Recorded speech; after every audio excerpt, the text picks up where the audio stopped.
Bonjour tout le monde, c'est Monsieur 2X. Donc, dans cette vidéo, nous allons continuer notre activité d'introduction aux suites numériques. Donc, nous avions dans la vidéo précédente expliqué les démarches quant au calcul que nous allons effectuer maintenant et quant au calcul effectué dans la vidéo suivante. Parce que cette activité est divisée en 3 parties. Alors, allons-y pour l'énoncé. Donc ici, on désire déterminer la durée au bout de laquelle Lucie aura arrêté de fumer. Alors, il faut se rappeler les hypothèses. Qu'est-ce qu'on sait sur Lucie? Au départ, Lucie fume 140 cigarettes et qu'elle fume 4 cigarettes en moins chaque semaine. Alors, on va essayer de voir un peu, on va essayer de calculer. Donc, moi, je vous propose, c'est ma façon de faire, mais vous pouvez le faire à votre façon. Vous pouvez créer un tableau, par exemple, ou faire des calculs à la volée. Voilà, moi, j'aime bien cette façon de faire en ligne comme ça. Moi, je trouve ça beaucoup plus simple. Et donc, on va analyser en parallèle le nombre de cigarettes fumées et on va regarder le numéro de semaine, comment ce nombre évolue. Donc, au départ, c'est aujourd'hui. Aujourd'hui, qu'est-ce qu'on sait? La semaine numéro 0, c'est donc ici au temps initial, c'est maintenant. On sait que la semaine actuelle, Lucie fume 140 cigarettes sur la semaine. La question qu'on se pose, c'est voilà, combien de cigarettes va-t-elle fumer la première semaine? Donc la semaine suivante, la semaine prochaine. Mais qu'est-ce qu'on sait sur Lucie? Eh bien, on sait qu'elle fume 4 cigarettes en moins. Donc, si elle fume 4 cigarettes en moins, comparé à aujourd'hui, eh bien 140 moins 4, on sait que c'est 136. Alors, on va calculer ce qui se passe la deuxième semaine, donc 2 semaines plus tard. Mais on sait que comparé à la semaine d'avant, elle fume de nouveau 4 cigarettes en moins. Donc elle fume de nouveau 4 cigarettes en moins, et donc 136 moins 4, ça nous donne 132. Et on répète le processus en fait. La troisième semaine, on sait qu'elle fume 4 cigarettes en moins, et donc 132 moins 4, 128. Et on peut continuer ainsi de suite et ainsi de suite. Alors, on peut remarquer que cette méthode, elle fonctionne très bien. Elle fonctionne très bien. C'est simple, c'est clair et c'est efficace. Alors, remarquez que de cette façon-là, nous avons créé une suite de nombres qui satisfait un certain processus. Donc, cette suite de nombres, elle est exprimée ici, expliquée ici en orange, elle est explicitée en orange, donc on a 140, 136, 132, 128. Et on remarque qu'elle n'est pas construite de façon aléatoire. Elle n'est pas construite n'importe comment. Il y a un processus qui permet cette construction. Comment est-elle construite? Chaque semaine, eh bien, nous pouvons calculer le nombre de cigarettes fumées, connaissant le nombre de cigarettes fumées au départ, qui est de 140. À tout moment, je peux le calculer grâce à l'élément, au nombre de cigarettes fumées la semaine d'avant, donc au nombre de cigarettes fumées la semaine précédente. Et alors, je sais aussi que chaque semaine, je fume 4 cigarettes en moins.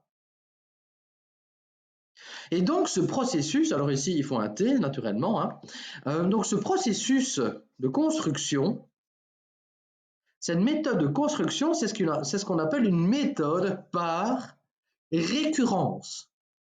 Donc, une méthode par récurrence, c'est donc une méthode où on vous dit, voilà, au départ, j'ai autant. Pour passer d'un élément à un autre, je fais ça. C'est ça, une méthode par récurrence. Et il me faut ces deux informations-là. Le nombre de départ et comment passer d'un élément à l'autre. Alors, C'est ce qu'on appelle une méthode par récurrence. Alors, ce qu'on va faire, c'est que on va introduire une notation. Parce qu'on ne va pas continuer en mathématiques. Alors, en tout cas, à l'heure actuelle, on n'aime pas écrire en français, c'est très long. On va introduire des notations.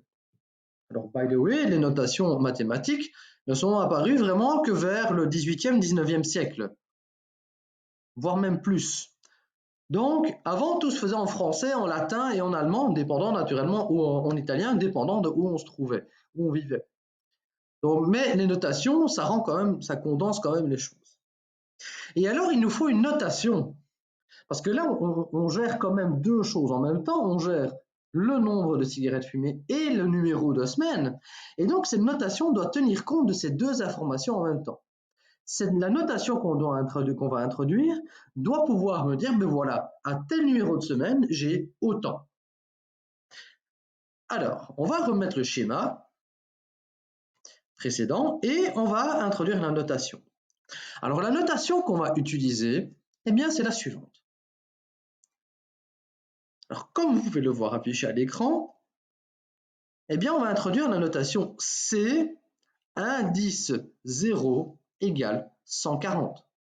Alors, le C, c'est juste par rapport au contexte, c'est juste une lettre qui va me permettre de donner en quelque sorte un nom à la suite de nombres. Alors ici, on traite des cigarettes, donc on se dit, ben voilà, c'est peut-être plus logique de mettre la lettre C comme nom. Mais on aurait pu noter n'importe quelle lettre, et qu'elle soit en majuscule ou en minuscule, ça n'a joue aucun rôle. C'est juste un nom qu'on donne. Libre à vous d'utiliser n'importe quelle lettre, majuscule ou minuscule. Lettre grecque ou pas lettre grecque, hébraïque, peu importe, on s'en fout. Alors, l'indice correspond au numéro de semaine. Donc, en quelque sorte, à la position de dans la suite de nombres. Donc, par exemple, ici, je vais écrire C indice 0, mais parce que 0, c'est mon indice initial. Et alors, c'est le C indice 0 qui vaut 140. Le 140 qui correspond à la valeur que je vais mettre à telle position. Donc là, à la position 0, le nombre de cigarettes fumées est de 140. Alors, de cette façon-là, on peut comprendre la notation qu'on va introduire pour ici. Eh bien, on va utiliser la notation C indice 1 égale 136. De nouveau, le C fait référence au nom de la suite, le 1 à la position, donc ici c'est par rapport au numéro de semaine, et le 136 c'est par rapport à la valeur de la caractéristique analysée. Ici, la première semaine, j'ai 136 cigarettes fumées, donc eh bien, je vais écrire C indice 1 égale 136. Et alors on continue ainsi de suite. La notation pour la deuxième semaine numéro 2, ce sera C indice 2 égale 132, C indice 3 égale 128. Et ainsi de suite, et ainsi de suite. Alors en mathématiques, par rapport aux suites de nombres, il y a une notation, donc il y a une construction par récurrence.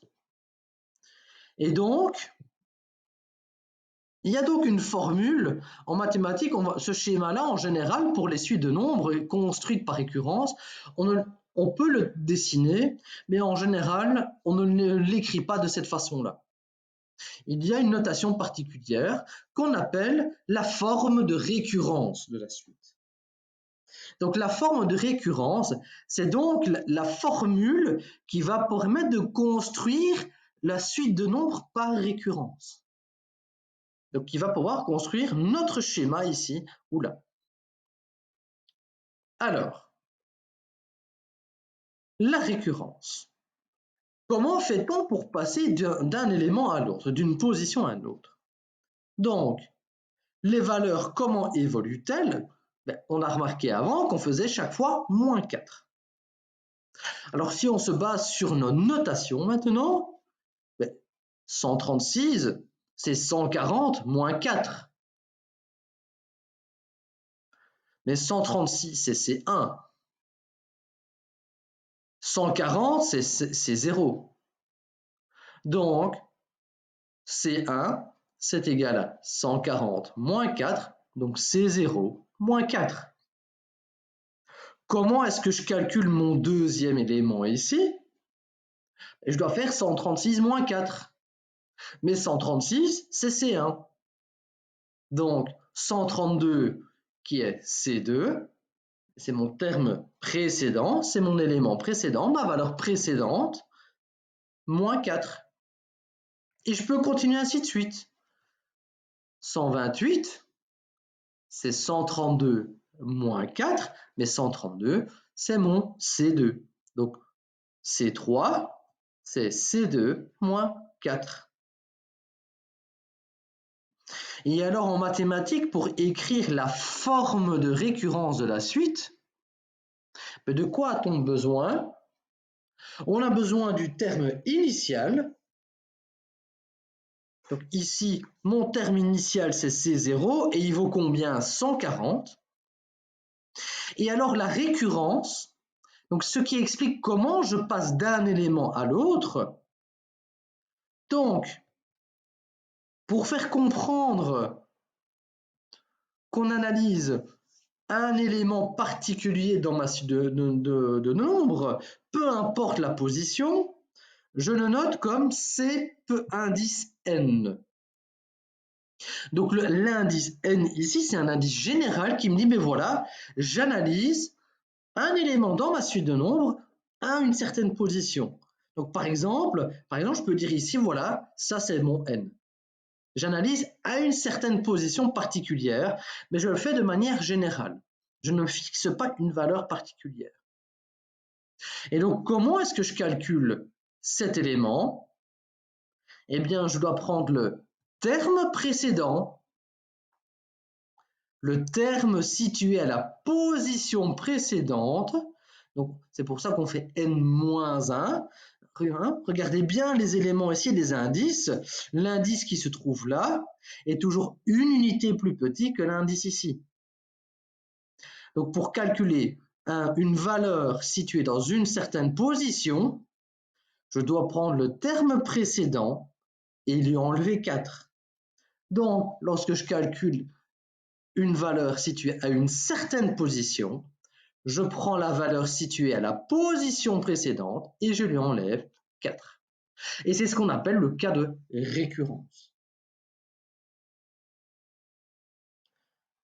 Et donc, vous avez déjà appris la première forme d'écriture d'une suite, c'est donc la forme de récurrence.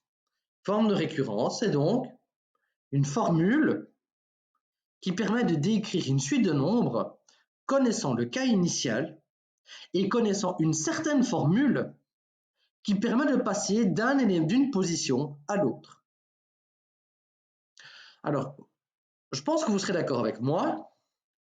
Cette formule ici, ce schéma, il est assez long. Elle fonctionne, mais la méthode est assez longue. Alors, je vais mettre la caméra ici, je suis totalement désolé.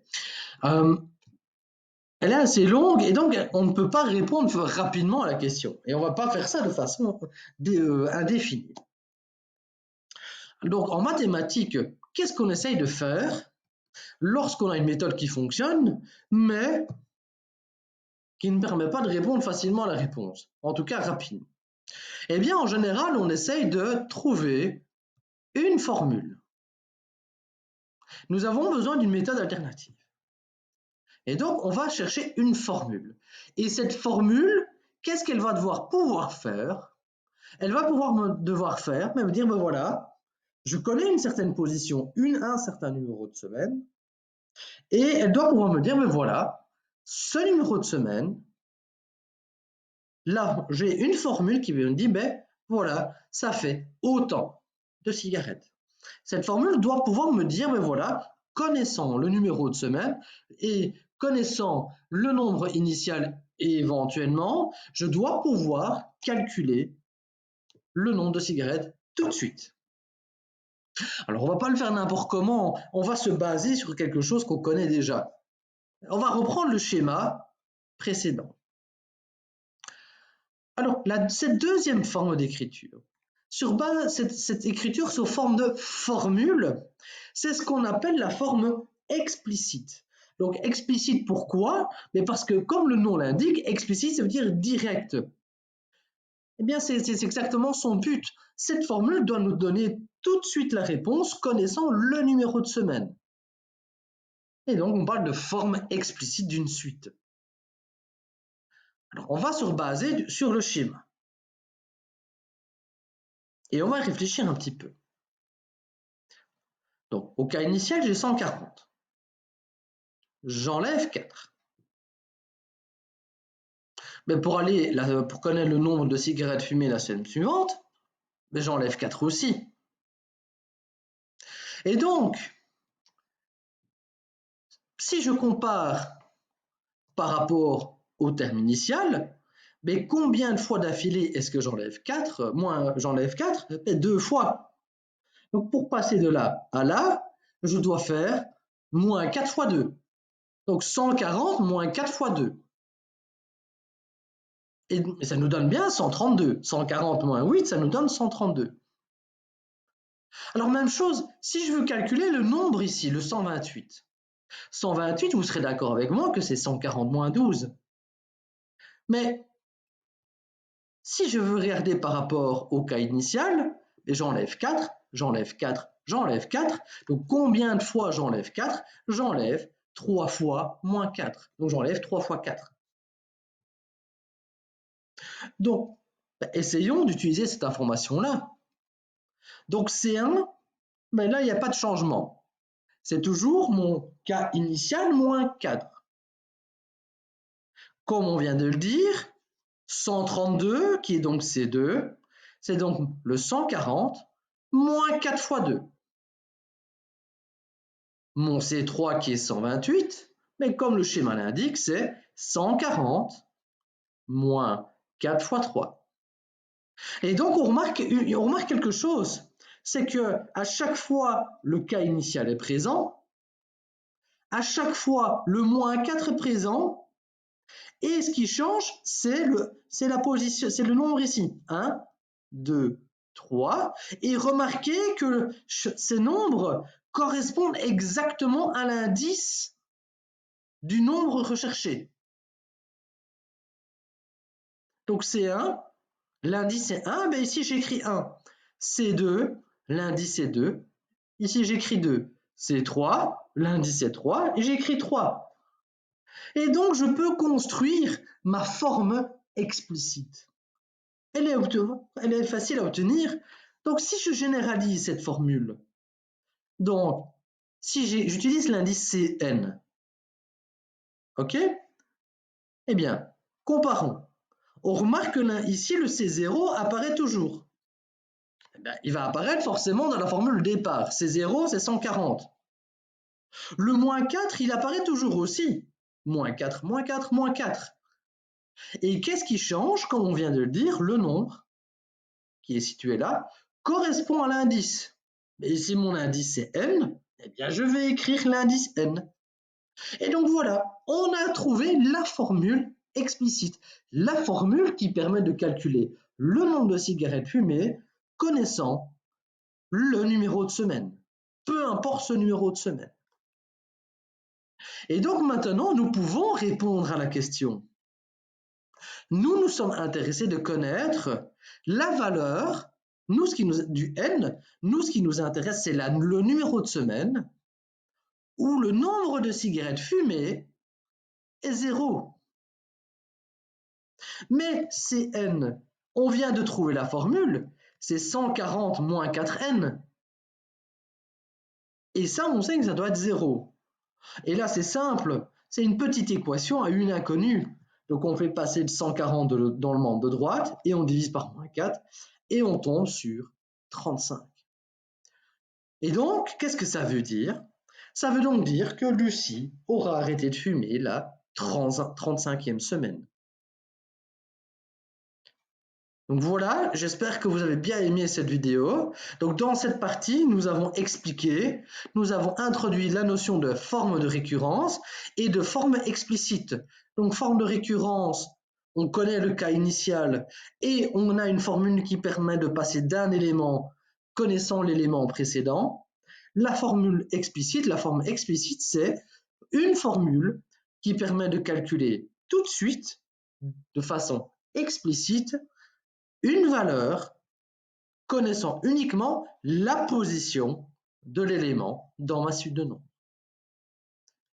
Donc voilà, je vous souhaite une très bonne journée, je vous dis à très bientôt et dans la vidéo suivante, nous allons analyser le cas de Nathalie. À bientôt, au revoir.